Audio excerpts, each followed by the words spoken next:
Zora Phoenix walked into the luxury store with quiet confidence, her presence understated but commanding. She wore simple clothes, dark jeans, a cream cashmere sweater, and minimal jewelry. There were no logos on display, nothing to announce wealth, but something in her bearing made people turn. She moved through the entrance of Elysium Beauty and Cosmetics, a flagship on Fifth Avenue known for exclusivity, a temple of marble floors and glass cases designed to intimidate as much as impress.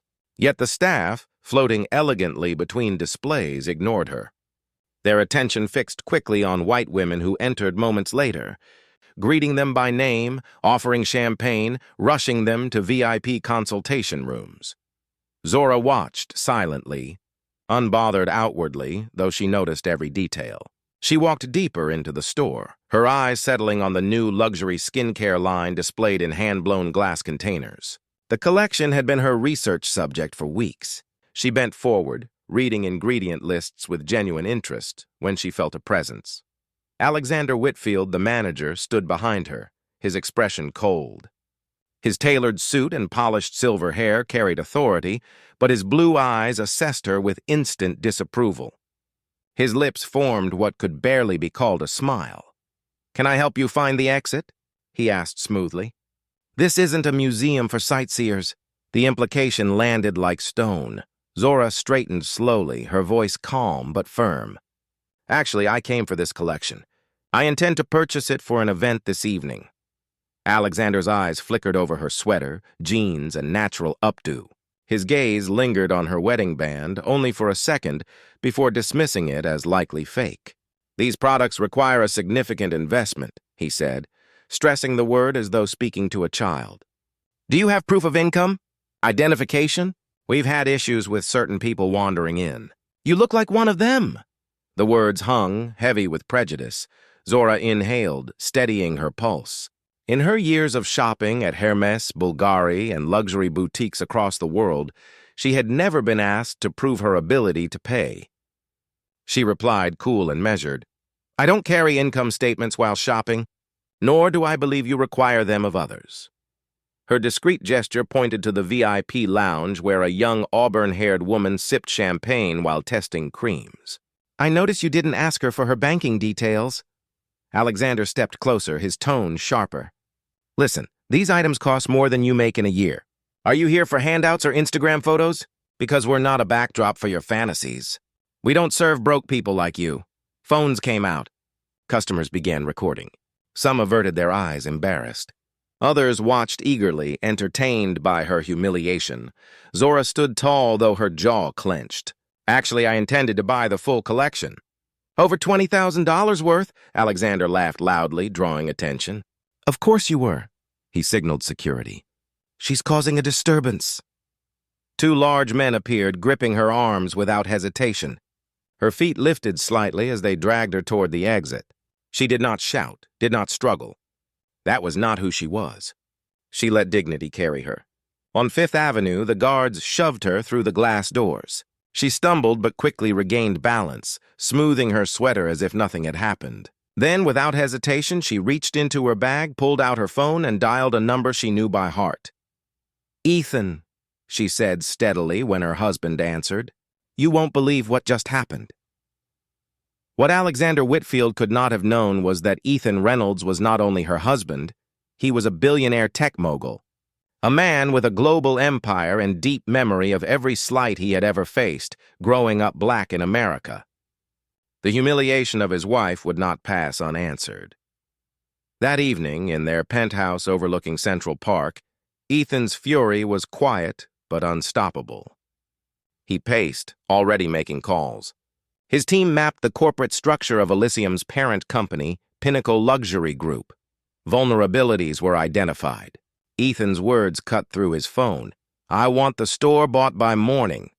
By sunrise, through discreet transactions, Reynolds Holdings had acquired a controlling interest. What had been a place of humiliation was now theirs. The very manager who had dismissed his wife would wake to find the ground shifted beneath his feet. The following morning, at precisely 9:58 a.m., two Rolls-Royces glided to the curb outside Elysium Beauty's Fifth Avenue flagship. The spectacle alone froze traffic. From the first car stepped Zora, luminous in a tailored white pantsuit that caught and reflected the morning light. Her natural hair was pinned in an elegant updo adorned with a single gold pin. No logos, no ostentation, only quiet power. Ethan emerged from the second Rolls-Royce, his charcoal suit understated, his presence commanding. Behind them came 4 Escalades perfectly synchronized, delivering 12 business professionals carrying leather portfolios embossed with the Reynolds Technologies crest. This was no shopping trip. It was an operation. Inside, employees had already gathered, watching nervously from the sales floor. Some whispered, already aware of the viral video that had circulated among staff group chats overnight, footage of Zora being forced out. Rumors had swirled. Could she really be the billionaire's wife? Was the humiliation going to bring consequences? Alexander Whitfield, alerted by commotion, emerged from his office. He adjusted his tie and practiced smile, determined to control the scene. He had dealt with celebrities before, and he believed himself ready. "Places everyone," he ordered briskly. At 10 a.m. sharp, the doors opened. Zora entered first, her heels clicking against polished marble. Ethan followed, his eyes scanning the space with deliberate calm. Their entourage fanned out like chess pieces taking positions. Alexander hurried forward, his voice pitched in false warmth. "Welcome to Elysium, Beauty. An honor to have you here today." He extended his hand to intercept them, but Zora did not take it. She looked at him dignified and silent. The same composure she had shown when security dragged her out now spoke louder than anger ever could. Ethan stepped closer, his presence filling the space. He did not raise his voice, yet every ear strained to hear. "I believe you met my wife yesterday," he said. Alexander's face paled. He stammered, "Mrs. Reynolds, I had no idea. Of course, we would have extended our premier services if—" Ethan cut him off with a glance. He nodded to a woman in his team who handed Alexander a leather folder. His hands trembled as he opened it. Inside were legal documents stamped and signed. "As of 4:30 this morning," Ethan said evenly, "Reynolds Holdings acquired controlling interest in Pinnacle Luxury Group, which makes us the majority owners of this chain, including this store." The room froze. Even the soft ambient music seemed to pause. Alexander flipped pages desperately, his breath shallow. That's impossible," he whispered. "We have 50 stores worldwide." The board was informed 30 minutes ago," Ethan replied. "I could have bought 500 stores if I wanted. This company represents less than 2% of my net worth." A gasp rippled through employees. They no longer saw Ethan as a wealthy customer. They saw their new boss. Ethan checked his watch. "The store is due to open to the public in 1 minute. Before that, we're holding an emergency meeting." His team swiftly locked the doors and lowered the blinds. Nervous employees were ushered into a semicircle on the main floor. No one resisted. The sheer weight of authority pressed them into compliance. Zora stood beside her husband, calm, silent, watching. Ethan spoke. "Yesterday, my wife was ignored, questioned, insulted, and physically removed from this store because of her race. She intended to spend more than $20,000. Instead, she was humiliated. That ends today." A screen descended and the lights dimmed. Footage played. Clips from Elysium stores across the country. Time and again the same pattern. White customers welcomed, customers of color followed suspiciously or dismissed. Then came yesterday's video. The staff watched in uneasy silence as Alexander sneered, as guards lifted Zora by her arms, as she was shoved through the doors. Gasps escaped the employees. Some looked away in shame. When the lights rose, Alexander was shaking. "It was a misunderstanding," he croaked. "We have to protect exclusivity." "Exclusivity," Ethan repeated coldly. "Let's hear from others you excluded." The doors opened. 5 individuals entered, diverse in age and background. A black neurosurgeon who had been told luxury products were out of her price range. A South Asian hedge fund manager followed through a store by security. A Latina judge mistaken for staff. Each testimony pierced the silence. Then came former employees, describing biased training, unequal commissions, and whispered instructions to prioritize those who looked like they could afford it. The weight of evidence was overwhelming. Alexander's arrogance dissolved into pleading. "Please, I have a family. Children in school." Zora finally spoke, her voice quiet but firm. "And for 12 years, you judged others by appearance, not character. That ends now." Ethan's verdict was swift. "You're fired." Effective immediately. Security, this time Ethan's men, stepped forward. Alexander collapsed into his chair, gray-faced, powerless. The silence inside the store was absolute as Alexander was escorted away. Every staff member felt the shift. Yesterday's unquestioned authority had evaporated, and in its place stood a new order. Ethan faced them all. "Understand this," he said, his voice steady. "Yesterday wasn't an isolated incident. It was the product of a culture. That culture ends today." The words carried weight, heavier than any luxury fragrance in the air. Employees looked around nervously. Some glanced at the screen where Zora's removal had played. Others stared at the floor, ashamed of their own silence when it had happened. Ethan continued. "Effective immediately, all Elysium beauty stores are closed worldwide. 50 locations closed by noon." A ripple of shock spread through the staff. A senior associate stepped forward, trembling. "You can't. I've been here 7 years. My clients rely on me." Ethan looked at her calmly. "Did Mrs. Harrington rely on you yesterday when you rushed to serve her and ignored my wife?" "Respect cannot be selective." The associate's lips parted, but no words came. She stepped back, defeated. Zora stepped forward then, her voice clear. "You shouldn't need to know who I am to treat me with dignity.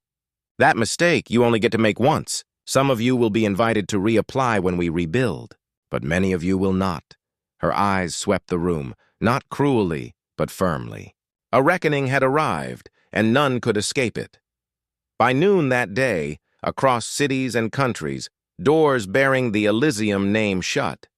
Customers rattled locked handles, confused. Inside, blinds lowered. In less than 12 hours, an empire of exclusion had fallen, but this was not the end. It was the beginning. 6 months later, the same Fifth Avenue storefront unveiled a new name in gleaming gold letters. Legacy. The grand reopening drew crowds stretching down the block. Reporters from fashion magazines, business journals, and social media influencers all waited to witness what promised to be more than just a rebrand. Zora stood at the center of it all. She was no longer simply a customer or a billionaire's wife. She was the newly appointed creative director of the entire brand. Her tailored suit was white again, a symbol of rebirth, her presence radiant but grounded. "We are creating luxury without exclusion," she told the press gathered around. "Exceptional quality, available to anyone who values it, regardless of how they look or what others assume." The ribbon was cut, and Legacy opened its doors. Inside, the transformation was immediate. Gone were the fortress-like glass cases. Displays were accessible, prices clearly marked. The air of intimidation had been replaced with welcome. Staff were diverse. Different races, ages, and body types, each with name tags that listed not only their names, but also the languages they spoke. Customers entering the store found themselves reflected in the staff, something unheard of in the old regime. Sales soared. In its first quarter, Legacy exceeded Elysium's previous numbers by 34%. Analysts wrote astonished reports.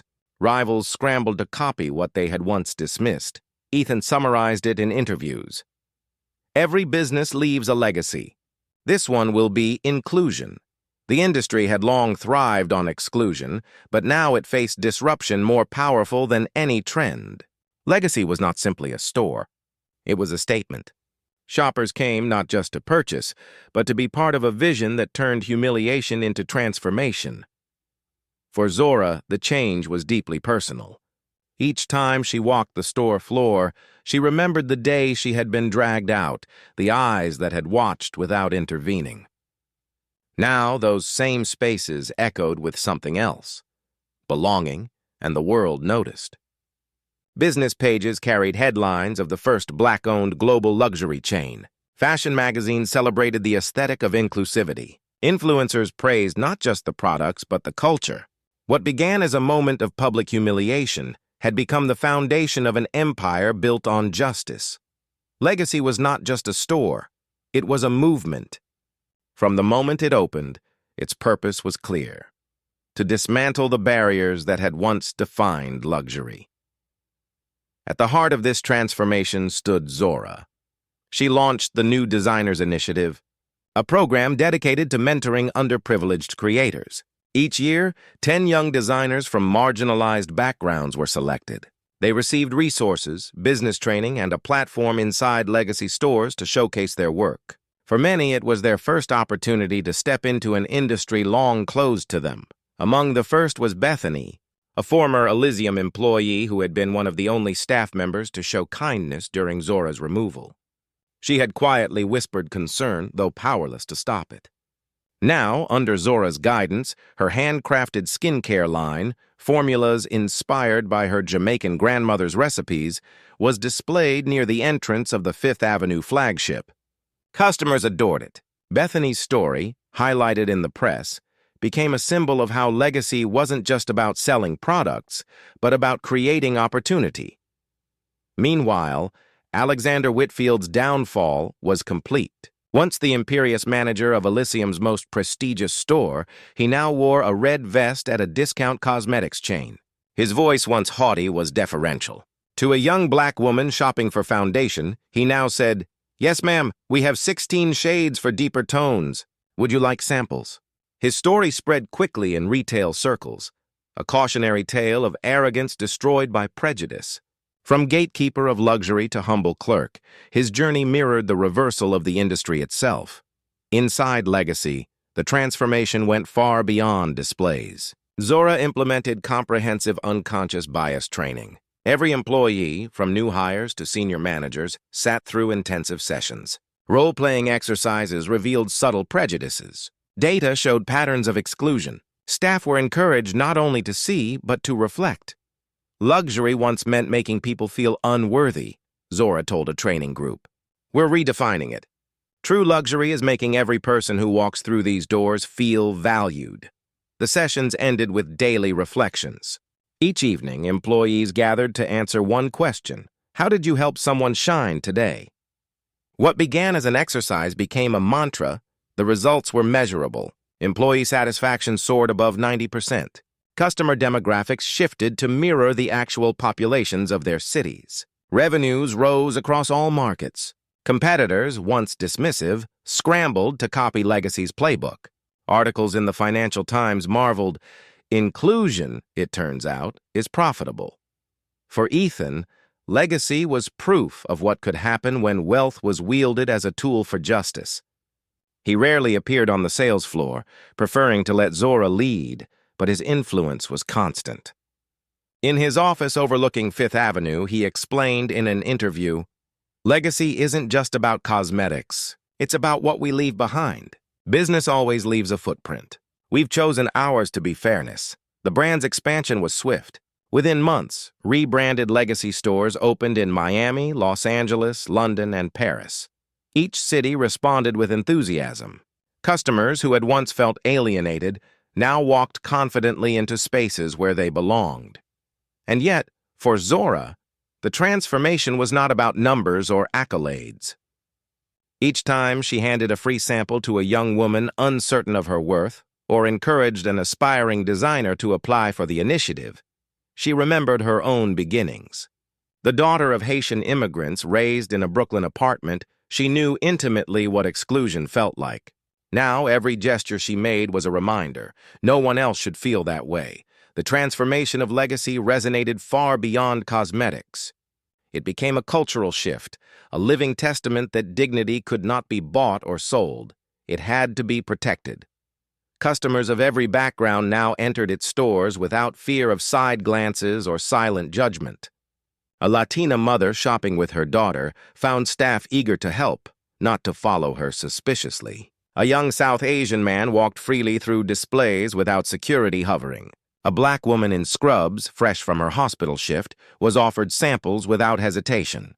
Each moment was small, but together they painted a new picture: luxury that welcomed instead of excluded. One afternoon, Zora noticed a young woman lingering by the skincare section. Her clothes were neat but modest, her posture hesitant. She picked up a serum, checked the price, and almost put it back. Zora approached with a warm smile. "That product changed my life," she said gently. "Would you like to try a sample before you decide?" The young woman's eyes widened. She nodded, grateful. In their short conversation, Zora learned she was a chemistry student with dreams of formulating her own skincare. Zora handed her a brochure for the new designers initiative. "We're looking for fresh perspectives," she said. "Think about applying. Moments like that defined legacy more than sales figures." It wasn't about who could afford luxury anymore. It was about who could access opportunity. Meanwhile, industry competitors scrambled. Traditional luxury houses, once proud of their exclusivity, were forced to rethink hiring, training, and customer service. Legacy's success made their excuses impossible. "If they can do it, why can't you?" became the question customers demanded of every brand. Financially, Legacy flourished. Revenues climbed past every projection. Employee turnover fell dramatically. Customer satisfaction surveys reached record highs. But for Zora and Ethan, the true triumph was intangible. One evening after the flagship store closed, Zora stood before her team during the daily reflection. "True luxury isn't what you own," she said softly. "It's creating space for everyone to shine." "Today, how did you help someone shine?" The staff answered in turn, some sharing stories of encouragement, others of simple kindness. The atmosphere was light, hopeful. Across town, in a dimly lit discount chain, Alexander Whitfield stacked boxes of low-cost shampoo. His fall was complete, his career in luxury retail destroyed by the very prejudice he had once enforced. Customers barely noticed him, and those who did offered curt nods. For him, there was no redemption in exclusivity, only survival. Back at Legacy, the story of transformation spread across the world. Newspapers called it the retail revolution. Social media turned Zora into a symbol of grace turned into power. Ethan, when asked about the cost of acquiring Pinnacle Luxury Group, shrugged. Money rebuilds easily. Dignity doesn't. The statistics were undeniable. Legacy's workforce was 73% people of color, with 68% of management positions held by women and minorities. Profits soared. Competitors copied, yet none could replicate the authenticity. Born from one woman's refusal to be humiliated. "What?" began as Alexander's sneer. "You don't belong here," had become the seed of an empire. Proving everyone belonged, Ethan summarized it best. "Sometimes justice isn't just about consequences. It's about building something better from the ashes." And so Legacy lived up to its name.